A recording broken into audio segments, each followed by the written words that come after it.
ലോക്സഭാ തിരഞ്ഞെടുപ്പ് പൂർത്തിയായതിനു പിന്നാലെ പുറത്തുവരുന്ന ബഹുഭൂരിപക്ഷം എക്സിറ്റ് പോളുകളും പ്രവചിക്കുന്നത് ബിജെപി നയിക്കുന്ന എൻഡിഎ സഖ്യത്തിന്റെ തുടർച്ചയായ മൂന്നാം വിജയമാണ്. കഴിഞ്ഞ തവണത്തേക്കാൾ സീറ്റുകൾ നേടി നരേന്ദ്രമോദി മൂന്നാം തവണയും അധികാരത്തിൽ എത്തിയേക്കുമെന്നാണ് പ്രവചനങ്ങൾ.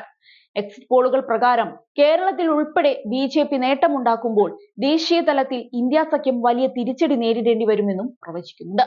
അതേസമയം ഇതുവരെ പുറത്തുവന്ന എല്ലാ സർവേകളിൽ നിന്നും വ്യത്യസ്തമായ ഒരു എക്സിറ്റ് പോൾ ഫലമാണ് അഗ്നി ന്യൂസ് സർവീസ് എന്ന ഏജൻസി പുറത്തുവിടുന്നത്.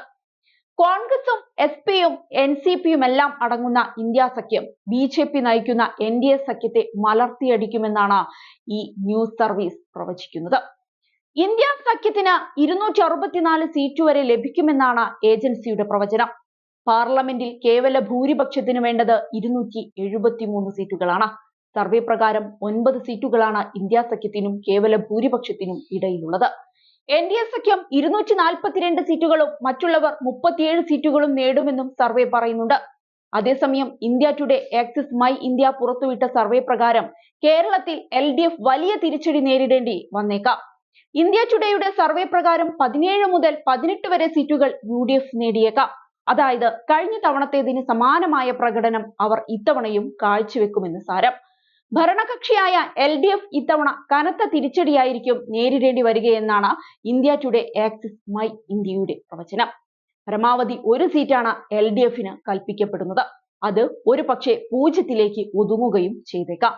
ബിജെപിയുടെ കാര്യത്തിലേക്ക് വരികയാണെങ്കിൽ കേരളത്തിൽ അവർ ഇത്തവണ പുതിയ ചരിത്രം കുറിക്കും. 2 മുതൽ 3 വരെ സീറ്റുകളായിരിക്കും അവർ നേടുക. അതേസമയം തമിഴ്നാട്ടിൽ ഇത്തവണയും ഇന്ത്യ സഖ്യം വലിയ മുന്നേറ്റമുണ്ടാക്കും. എന്നാൽ അത് കഴിഞ്ഞ തവണത്തേതുപോലെ ഏകപക്ഷീയമായിരിക്കില്ലെന്നാണ് സർവേ പറയുന്നത്. സംസ്ഥാനത്ത് വലിയ മുന്നേറ്റമുണ്ടാക്കാൻ പോകുന്ന ഒരു പാർട്ടി ബിജെപി ആയിരിക്കുമെന്നാണ് India Today Axis My India സർവേയിൽ ഉള്ളത്. സർവേ പ്രകാരം സംസ്ഥാനത്ത് ആകെയുള്ള 39 സീറ്റുകളിൽ ഇന്ത്യ സഖ്യത്തിന് 33 മുതൽ 37 വരെ സീറ്റുകളാണ് സർവേ പ്രവചിക്കുന്നത്. AIADMK 0 മുതൽ 2 വരെ സീറ്റുകൾ നേടിയേക്കാം. ബിജെപി നയിക്കുന്ന എൻഡിഎയുടെ വിജയ സാധ്യത 2 മുതൽ 4 വരെ സീറ്റിലാണ്. ഇന്ത്യ സഖ്യത്തിൽ DMK 22 വരെ സീറ്റിലും കോൺഗ്രസ് 6 മുതൽ 8 സീറ്റിലും വിജയിച്ചേക്കാമെന്നും സർവേ വ്യക്തമാക്കുന്നുണ്ട്. കഴിഞ്ഞ തവണ DMK മത്സരിച്ച തേനി ഒഴികെയുള്ള എല്ലാ മണ്ഡലങ്ങളിലും സഖ്യം വിജയിച്ചിരുന്നു. AIADMK നയിക്കുന്ന സഖ്യത്തിൽ AIADMK 32 സീറ്റിലും പുതിയ തമിഴകം SDPI എന്നീ പാർട്ടികൾ ഓരോ സീറ്റിലും മത്സരിക്കുന്നു. 2 ചിഹ്നത്തിലാണ് ഇവർ രണ്ടുപേരുടെയും മത്സരം. 543 മണ്ഡലങ്ങളിലെയും വോട്ടെടുപ്പ് പൂർത്തിയായതോടെയാണ് ലോക്സഭാ തിരഞ്ഞെടുപ്പിന്റെ എക്സിറ്റ് പോൾ ഫലങ്ങൾ പുറത്തുവന്നു തുടങ്ങിയത്. വളരെ ആകാംക്ഷയോടെയാണ് ഇതെല്ലാവരും നോക്കിക്കണ്ടത്. ഇനി യഥാർത്ഥ മുഖം ജൂൺ 4-ന് അറിയാം.